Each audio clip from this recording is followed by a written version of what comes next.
नमस्कार विद्यार्थियों। देश का विभाजन, तीसरा व्याख्यान। विगत व्याख्यान में हम विद्यार्थियों जिन्ना का उल्लेख कर रहे थे। इस पूरे डिबेट में जिन्ना हर समय उपस्थित रहेगा, क्योंकि देश के विभाजन में जिन्ना का ही योगदान है। जनवरी 1940 से ही जिन्ना के जो भाषण हैं, आप जानते हैं कि कल हमने चर्चा की थी कि 22 दिसंबर 1939 को जब कांग्रेसी मंत्रिमंडलों ने त्यागपत्र दिया था, तो जिन्ना ने मुक्ति दिवस के रूप में उसको पूरे देश में मनाने की अपील की और मुस्लिम लीग ने उसको मुक्ति दिवस के रूप में मनाया। एक तो विद्यार्थियों, जहाँ भी मुस्लिम लीग शब्द आता है, चर्चा होती है, उसका अर्थ मुसलमान कदापि नहीं लेना चाहिए, क्योंकि मुस्लिम लीग मुसलमानों की एकमात्र संस्था या पार्टी नहीं थी। उससे कहीं अधिक मुसलमान दूसरे संगठनों, मुस्लिम संगठन या कांग्रेस के साथ में जुड़े हुए थे। तो जनवरी 1940 के बाद जिन्ना में एक नई ऊर्जा, जिन्ना एक नई ऊर्जा के साथ काम करता है। और अब वो भारत कहता है कि भारत का भावी संविधान ऐसा होना चाहिए जिसमें कांग्रेस और मुस्लिम लीग को समान अधिकार उपलब्ध हो।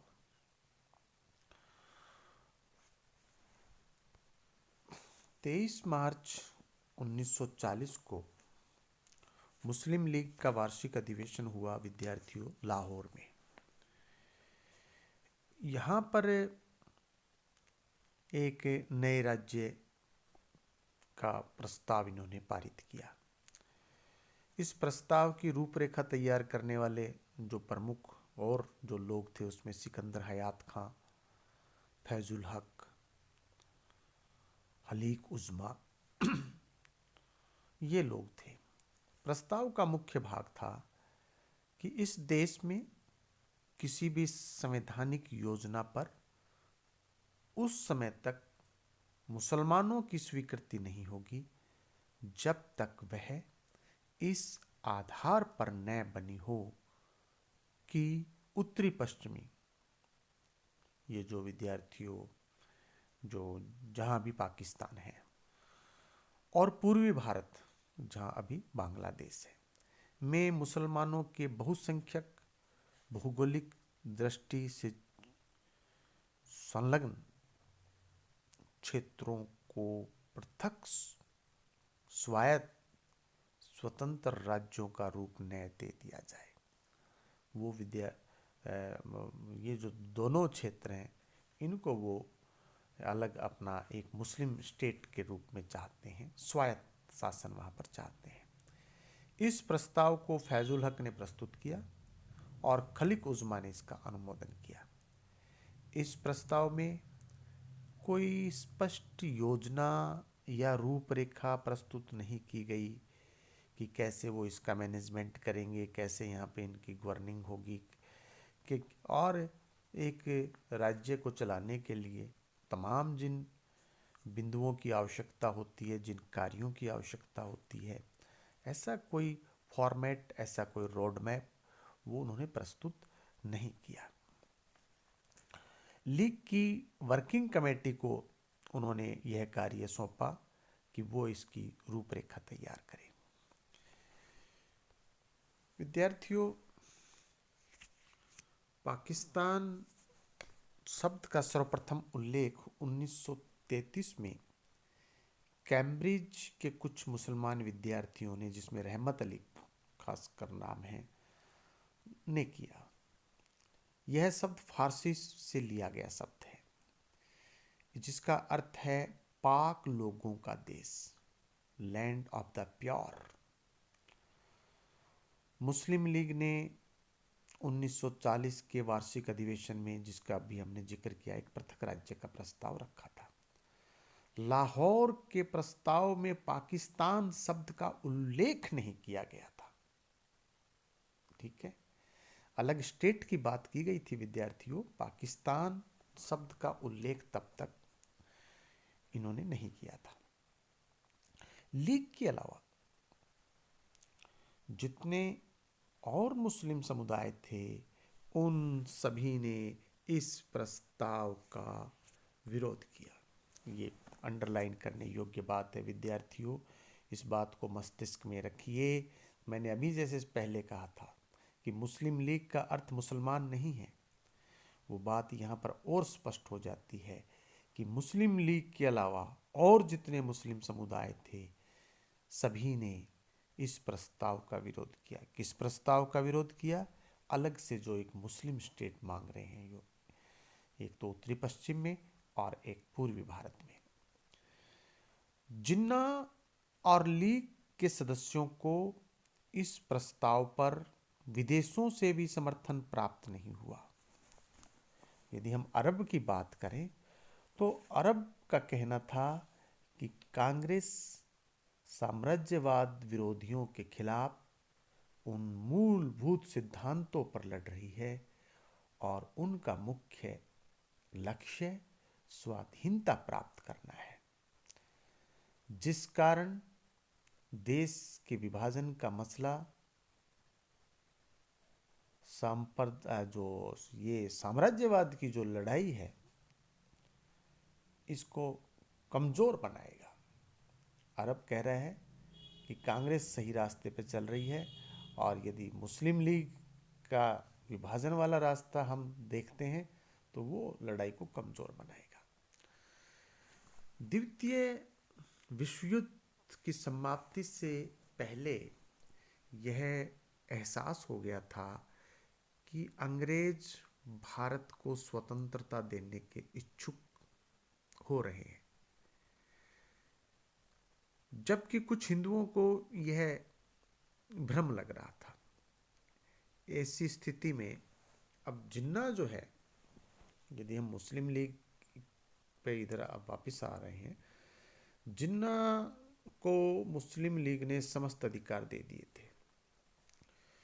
1942 में एक प्रस्ताव दे करके जितनी भी अथॉरिटी और जितना भी वीटो था, तानाशाही जो ताकत होती है मुस्लिम लीग में, वो जिन्ना को 1942 में मिल गई और ये ऐलान किया कि मोहम्मद अली जिन्ना ही सिर्फ लीग के एकमात्र नेता हैं और मुस्लिम देश बनाने के लिए जिन्ना को ये जो लीग है हर प्रकार का अधिकार देती है। ये 1942 में जिन्ना को कायदे आज़म बनाने का एक प्रस्ताव दे दिया। जिन्ना ने अपनी मांगों का आधार पृथक मुस्लिम राष्ट्र बनाया जाना रखा। 2 राष्ट्र का सिद्धांत इस मांग का राजनीतिक और वैचारिक अधिकार था। इस सिद्धांत के अनुसार मुसलमान एक विशिष्ट राष्ट्र थे, यद्यपि वस्तुतः वे एक ही सामाजिक आर्थिक स्तर के लोग थे जो सारे देश में बिखरे हुए थे। राष्ट्र की यह धारणा राष्ट्र की अन्य धारणाओं से अलग थी। जैसे उस धारणा से जिसके अनुसार राष्ट्र ऐतिहासिक तौर पर विकसित जन समुदाय है, जो एक भाषा का व्यवहार करता है, जिसका एक जैसा संयुक्त आर्थिक जीवन है, जिसका अपना अलग एक निश्चित भूभाग है और जिसकी अपनी सम्मिलित मनोवैज्ञानिक संरचना और संस्कृति है। इस धारणा से जिन्ना की राष्ट्र की धारणा अलग है। ऑल इंडिया मुस्लिम लीग ने पाकिस्तान 2 राष्ट्र के सिद्धांत पर आधारित मुसलमानों के सार्वभौम राष्ट्र की स्थापना की मांग को अपने प्रस्ताव में इस प्रकार रखा कि ऑल इंडिया मुस्लिम लीग की यह सुविचारित राय है कि इस देश में कोई भी संवैधानिक योजना कार्यान्वित नहीं हो सकेगी और न ही मुसलमानों को मंजूर होगी अगर उसे यह आधारभूत सिद्धांत स्वीकार न हो कि भौगोलिक दृष्टि से समीपस्थ इलाके ऐसे क्षेत्रों में बटे हों और आवश्यक क्षेत्रीय समायोजन के आधार पर इस तरह बने हों कि जिन इलाकों में मुसलमान बहुसंख्यक हैं, जैसे पश्चिमी भाग है जहां अभी विद्यार्थियों पाकिस्तान है, पूर्वी जहां बांग्लादेश है, वे स्वतंत्र राज्य हों और उनकी विभिन्न इकाइयां स्वायत्तशासी और सार्वभौम हो। इन इकाइयों और क्षेत्रों में अल्पसंख्यकों के लिए संविधान में पर्याप्त, कारगर और निश्चित सुरक्षा मिलनी चाहिए, जिनसे उनके धार्मिक,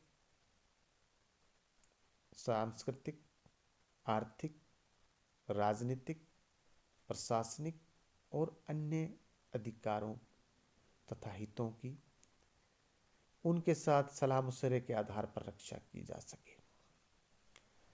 तो जिन्ना कहते हैं कि हमें जो आप मुसलमानों का हम जो अलग स्टेट बना रहे हैं उसमें जो भी माइनॉरिटीज होगी, जैसे हिंदू हैं, सिख हैं, उनके समस्त अधिकारों की रक्षा की जाएगी।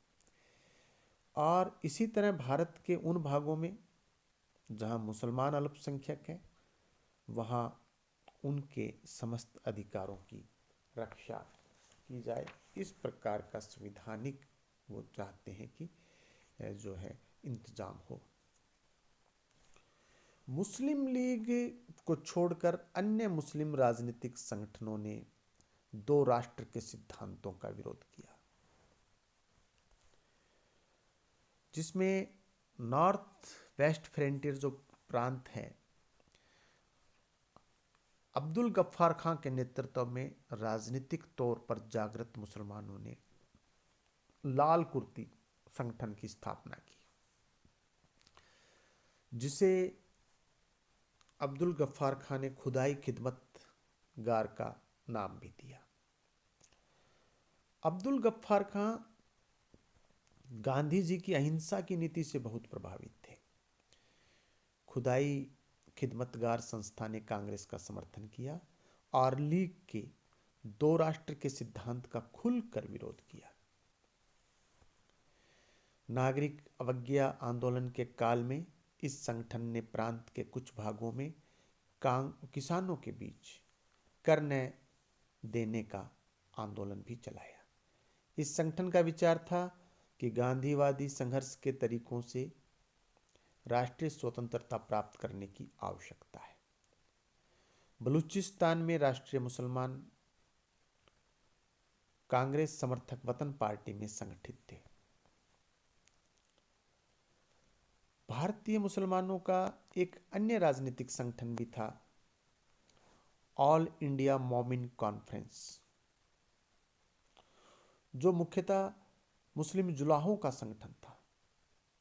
इसने साधारणतया कांग्रेस का समर्थन किया और लीग का विरोध किया।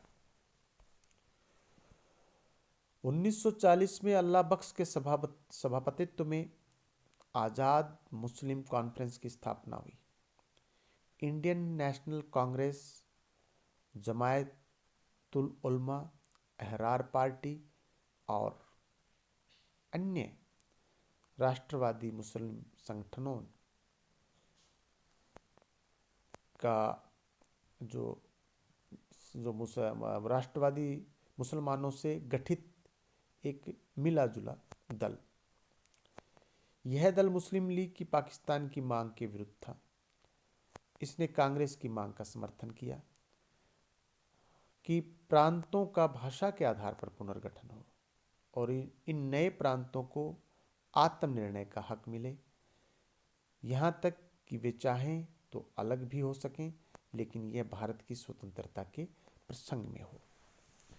तो कांग्रेस का एक अलग दृष्टिकोण कि धर्म के आधार पर राज्य न बने, राज्य बने भाषा के आधार पर और एक भूगोल के आधार पर। ये कांग्रेस का दृष्टिकोण 1940 से 45 तक कांग्रेस अंग्रेजी सरकार का बड़ा अपने ताकत से विरोध कर रही थी। मुस्लिम लीग ने न केवल अंग्रेज सरकार को लड़ाई में मदद की, बल्कि अपना पृथकता का पक्ष मजबूत करने में लगी रही। अलग देश की जो इनकी एक योजना चल रही है, और जो आज़ादी का आंदोलन है उसको कमज़ोर किया। लड़ाई के रुख से जाहिर हो गया था कि जो सेकेंड वर्ल्ड वॉर की बात हो रही है कि उसके बाद अंग्रेजी साम्राज्य भी बिखर जाएगा, खत्म हो जाएगा। जब तक अंग्रेज गवर्नर जनरल था तब तक मुस्लिम जमींदारों के स्वार्थ भी सुरक्षित थे, वो ऐसा समझ रहे थे, और उन्हें तथाकथित हिंदू राष्ट्र से डरने की जरूरत नहीं थी। लाहौर के प्रस्ताव के पहले की यदि हम बात करें, रहमत अली 1933 में उसने एक पुस्तक लिखी थी, नाउ एंड नेवर, अभी और कभी नहीं,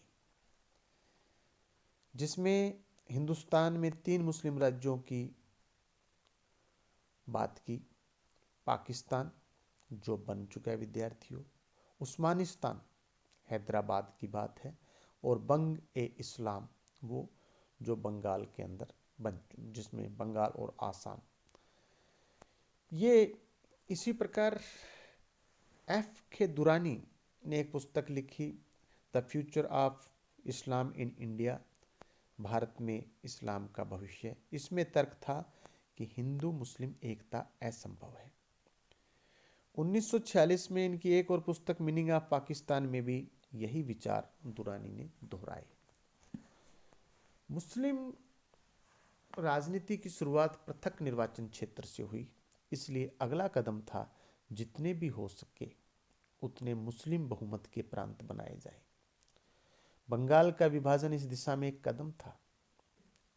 अपन बात करते रहे ना कि अंग्रेज बड़े इनको सपोर्ट कर रहे थे, तो वो जो बंगाल विभाजन, बाद में सिंध का एक अलग प्रांत बना, और सिंध, बलूचिस्तान, उत्तरी पश्चिमी सीमा प्रांत, बंगाल व पंजाब में मुस्लिम बहुमत निश्चित हो गया। कांग्रेस समर्थक मुसलमान भी अलग मुस्लिम राज्य के विचार से बहुत खिलाफ नहीं थे। अब विद्यार्थियों ध्यान दीजिए, कांग्रेस समर्थक मुसलमान भी अलग मुस्लिम राज्य के विचार से बहुत खिलाफ नहीं थे। ठीक है, मतलब बन जाता है तो ठीक है, इस प्रकार का, यानी थोड़ा फिसलन उनमें भी आ गया। उनके लिए समस्या के 3 पहलू थे: पाकिस्तान का आकार, सरकार का ढांचा, और लीडरशिप किसके पास है। 1940 में विद्यार्थी 1945 की बात करें, या 1900 पहले मैं 40 की बात बता देता हूँ। जौनपुर में जमीयत उलमा के अधिवेशन की अध्यक्षता करते हुए मोहम्मद मदनी ने जन आंदोलन का रुख पाकिस्तान की ओर खींचता हुआ बताया है। 1945 में आज़ाद मुस्लिम पार्लियामेंट्री बोर्ड में बोलते हुए मोहम्मद मदनी ने मुसलमानों और हिंदुओं के बीच द्वेष फैलाने के लिए लीग की निंदा की और कहा कि इससे पाकिस्तान की बुनियाद डालने के काम में बाधा पड़ेगी। तो जो मोहम्मद मदनी है, पाकिस्तान चाह रहे हैं, लेकिन इनका तरीका अलग है, जिन्ना से अलग तरीका जो है वो, क्योंकि ये मान रहे हैं कि हिंदू और मुसलमान के बीच द्वेष नहीं फैलाया जाए। इधर अंग्रेज़ों की बात करें तो अंग्रेज़ों के सामने समस्या यह थी कि वे अपनी योजना को अमल में कैसे लाए। पाकिस्तान की मांग पेश होने के 2 साल भीतर ही क्रिप्स योजना पेश की गई, जिससे देश के टुकड़े टुकड़े होने की नौबत आ गई। इसमें कहा गया था कि अंग्रेज सरकार युद्ध के बाद भारत में संविधान सभा के चुनाव का वचन देगी, मगर हर प्रांत को छूट थी कि संविधान को माने या न माने।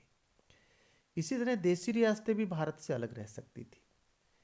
इस योजना को मान लेने पर मुस्लिम बहुमत वाले प्रांत ही नहीं, बहुत सी रियासतें भी भारत से अलग हो जाती। इसीलिए कांग्रेस ने भारत छोड़ो आंदोलन का नारा दिया। सरकारी दमन के विरोध में वायसराय की कार्यकारिणी के 3 सदस्यों ने इस्तीफा दे दिया। ये जगहें इस प्रकार भरी गई जिससे जिन्ना की मांगे पूरी हो जाएं। ये 3 सदस्य जो निकले, इनकी जगह दूसरे सदस्य ऐसे लिए गए जो जिन्ना के समर्थन के थे। पहली बार हिंदुओं और मुसलमानों को बराबरी का स्थान देने की बात मान ली गई। 1943 में ब्रिटेन का एक जो पत्र है, समाचार पत्र न्यू स्टेट्समैन एंड नेशन ने लिखा, ब्रिटेन के जो पत्र हैं न्यू स्टेट्समैन और नेशन, इन्होंने लिखा कि वायसराय की काउंसिल की नियुक्तियों से जिन्ना की यह मांग पूरी हो गई कि मुसलमानों को हिंदुओं के बराबर स्थान मिलना चाहिए। एक बार यह मांग मान ली गई तो अल्पसंख्यक समुदाय हमेशा के लिए अपना हक मान बैठेगा। वास्तव में यह परंपरा नहीं, कांग्रेस को धमकी देने की एक चाल थी। शेष अगले व्याख्यान में। विद्यार्थियों, बहुत बहुत धन्यवाद।